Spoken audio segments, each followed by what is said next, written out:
عبداللہ بن عباس رضی اللہ تعالی عنہ نے رات رسول کریم صلی اللہ علیہ وسلم کی زوجہ مطہرہ اور اپنی خالہ میمونہ رضی اللہ عنہا کے گھر میں گزاری۔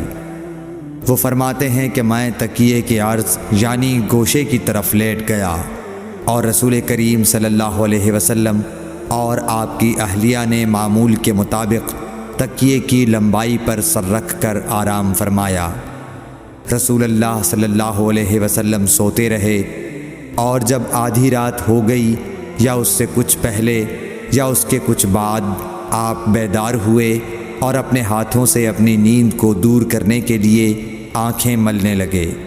پھر آپ نے سورہ آل عمران کی آخری 10 آیتیں پڑھیں۔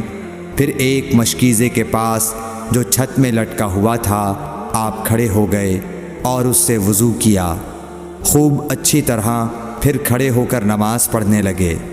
ابن عباس رضی اللہ تعالی عنہ کہتے ہیں میں نے بھی کھڑے ہو کر اسی طرح کیا جس طرح آپ نے وضو کیا تھا۔ پھر جا کر میں بھی آپ کے پہلو مبارک میں کھڑا ہو گیا۔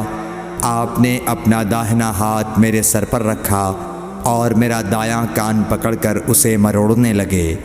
پھر آپ نے 2 رکعتیں پڑھیں، اس کے بعد پھر 2 رکعتیں پڑھیں، پھر 2 رکعتیں پڑھیں، پھر 2 رکعتیں پڑھیں، پھر 2 رکعتیں پڑھیں، پھر 2 رکعتیں پڑھ کر اس کے بعد آپ نے وتر پڑھا اور لیٹ گئے۔ پھر جب مؤذن آپ کے پاس آیا تو آپ نے اٹھ کر 2 رکعت معمولی طور پر پڑھیں، پھر باہر تشریف لا کر صبح کی نماز پڑھی۔ صحیح بخاری حدیث نمبر 183۔